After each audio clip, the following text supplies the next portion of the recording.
Ya estamos de regreso y antes de pasar a nuestro siguiente tema, la idea era darle una oportunidad a Jorge de contestar las preguntas y los temas que sacaba Jorge. ¿Qué dirías al respecto? Perdón.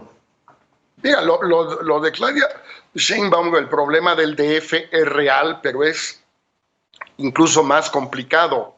Si vemos lo que los presidentes anteriores han sido o cómo han querido presentarse ante el electorado, Ernesto Zedillo, digamos, exaltó su nacimiento e infancia en Mexicali.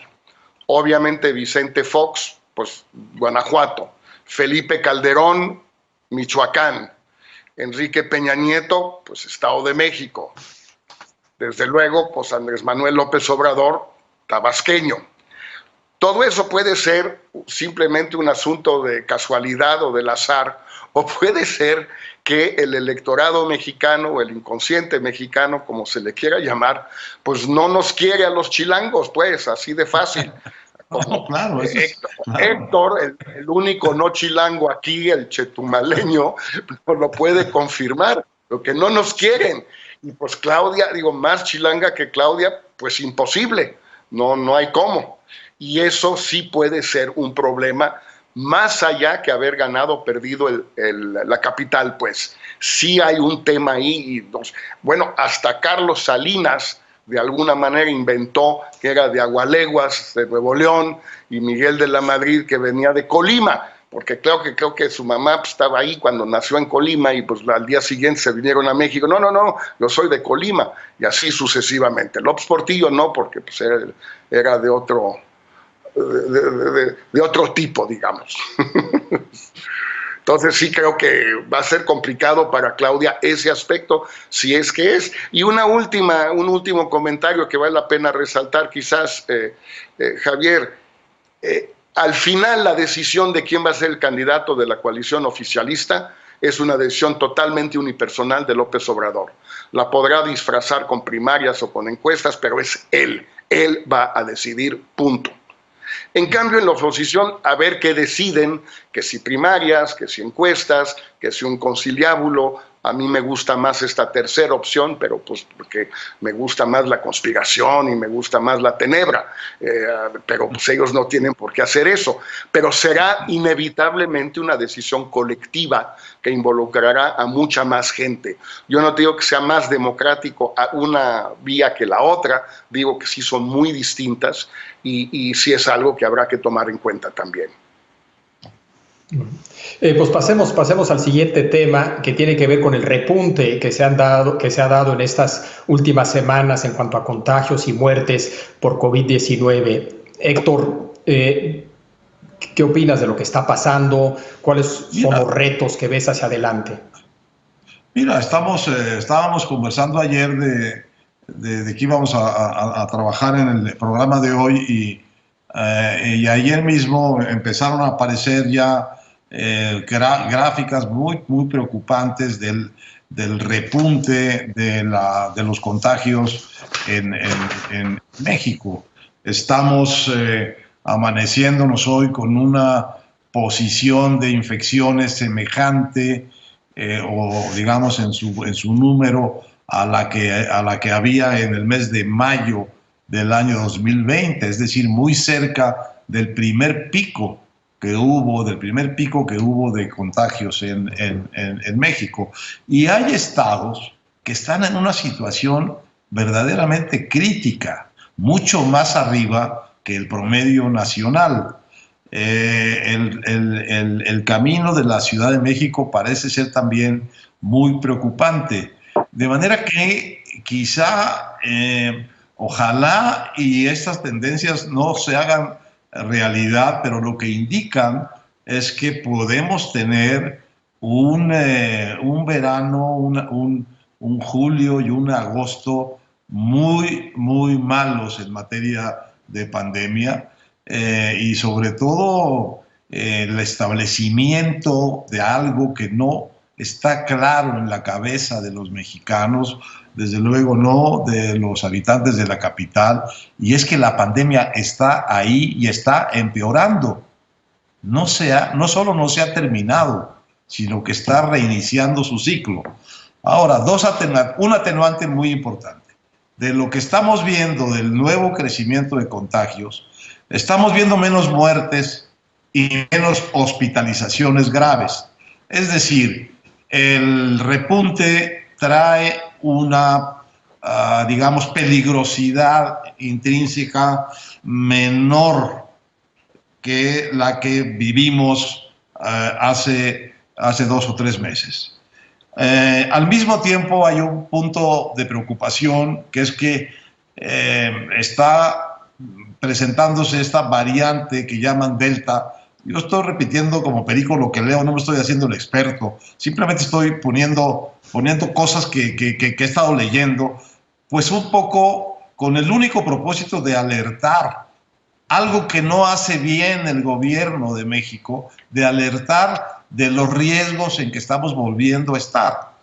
Esta variante Delta está siendo muy reconocida como muy peligrosa o muy riesgosa en países europeos, países como España, países como el Reino Unido, Holanda, están viendo también repuntes enormes de contagios y tienen unos niveles de vacunación muy superiores a los de México. Niveles de vacunación arriba del 40%, arriba del 50%. En México estamos en un nivel de vacunación como del 20%. Bueno, todo esto simplemente lo digo para hacer algo que me parece que debían estar haciendo las autoridades, no para suplirlas, sino simplemente como un comentario crítico en espejo de lo que no hacen, de alertar a que esta cosa no se ha acabado y que el bicho está de regreso y de que hay mucho riesgo en no tomar las debidas precauciones. No hace falta que nos vacunemos todos, pero sí hace falta que todos tengamos los cuidados fundamentales, comprobadamente útiles para esto, que es pues usar cubrebocas, permanecer en lugares cerrados, la higiene, el lavado de las manos, la conciencia de que el riesgo está ahí y la decisión de tener una conducta racional y preventiva con estos recursos. Usar bien el cubrebocas, usar la sana distancia, la higiene, el lavado de las manos. Vale, si se hace bien, casi tanto como vacunarse, pero hay que hacerlo. Jorge, ¿qué es lo que, según tú, explica este repunte? ¿Qué es lo que está detrás de este repunte que estamos viendo, esta tercera ola que estamos viendo hoy en México?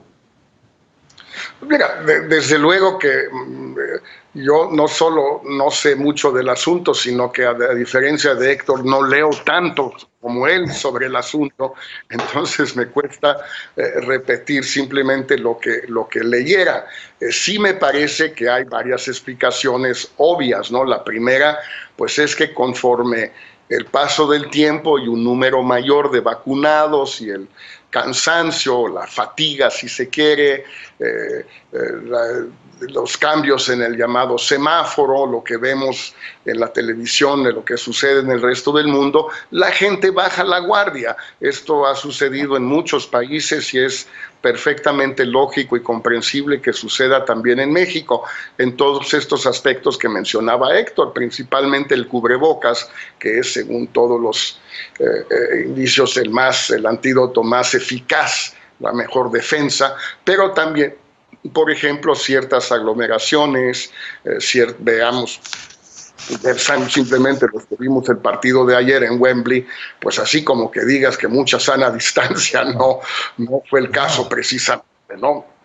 Y en México pues es muy parecido y es lógico que así sea.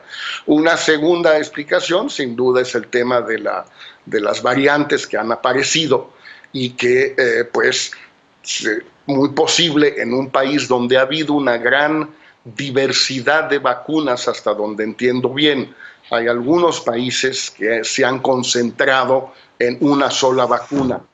La Unión Europea, si no me equivoco, Javier, AstraZeneca. Chile, una de las chinas. Argentina, creo que casi exclusivamente, bueno, algo AstraZeneca y mucho la Sputnik rusa. En México creo que hemos tenido de todo y es posible que unas vacunas sean menos eficaces contra ciertas variantes que otras. Y entonces tienes frentes muy sólidos, muy robustos en algunos casos, en algunas regiones, en algunas edades, y tienes otros flancos débiles por lo mismo. Entonces, si vas sumando todo esto, pues hay una cierta lógica. Lo que a mí me preocupa, y quizás volvamos sobre el tema rápidamente, Javier, es que hay una contradicción en lo que dice Héctor, más bien no en lo que dice, sino en la realidad que señala, que es que si tú empiezas ahorita a decir aguas, ahí viene de vuelta, pues te estás metiendo tú como Estado, como gobierno, en una dinámica muy canija, porque ya dijiste que antes, cuando estalló todo esto, había que hacer A, B, C y D. Pues si volvemos a la situación de antes, al status quo ante, pues lo lógico va a ser que la gente piense que hay que hacer A, B, C y D. Y ahorita lo platicamos, si te parece. Claro. En efecto, yo creo que un tema fundamental es el tema de la vacunación y la velocidad con la que se están vacunando a la gente frente a la velocidad de contagio de estas nuevas variantes Delta, Delta Plus.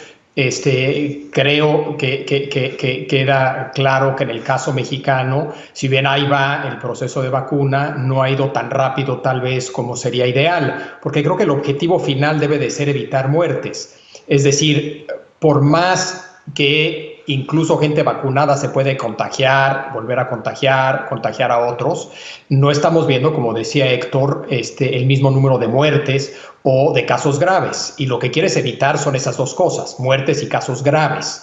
Entonces, para mí sigue siendo la estrategia central para enfrentar esta nueva ola o nuevas variantes, es acelerar el proceso de vacunación, y creo que ese debería de ser el reto.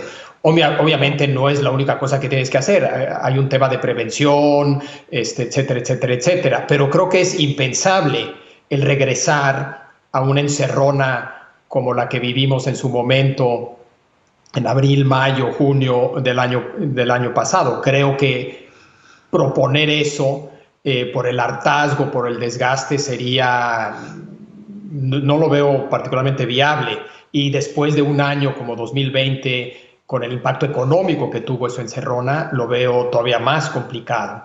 Pero tenemos unos pocos minutos, Héctor, no sé qué pienses tú al respecto. Bueno, no, yo no estoy pensando en que volvamos al encierro o al confinamiento total de todos quienes podían hacerlo. No, yo lo que estoy echando de menos hoy, como siempre, es la pedagogía alternativa a la vacuna.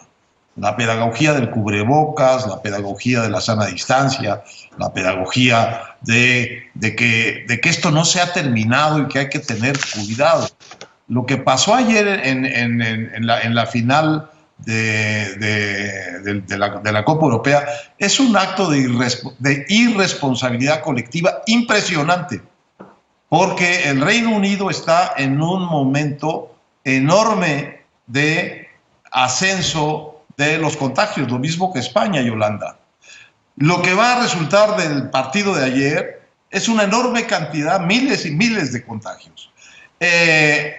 Ahora, la diferencia con el Reino Unido y México es que en el Reino Unido y en España la pandemia fue domada y llegaron efectivamente a no tener o tener muy pocas muertes y muy pocos contagios.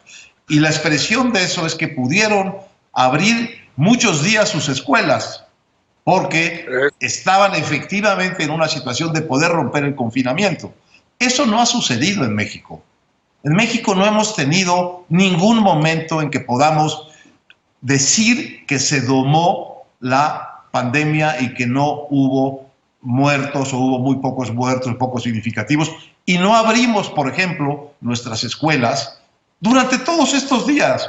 Perdimos de marzo a marzo del año pasado al de este año 216 días de clases. Bueno, en Estados Unidos creo que perdieron 96 y en Europa creo que perdieron 45 o al revés. Es decir, ellos tuvieron momentos en que domaron la pandemia o pudieron combatirla seriamente sin vacunas, mediante procedimientos serios en las escuelas de cubrebocas, de sana distancia. Lo que yo digo, lo que echo de menos es la pedagogía del cubrebocas, de la sana distancia y la advertencia de que esto no se ha acabado, sino que está empezando de nuevo. Eso es todo. Bueno, tenemos que hacer una pausa y regresamos en unos minutos para hablar de las protestas que se dieron este fin de semana en Cuba. Quédese aquí, que continúa en La Hora de Opinar.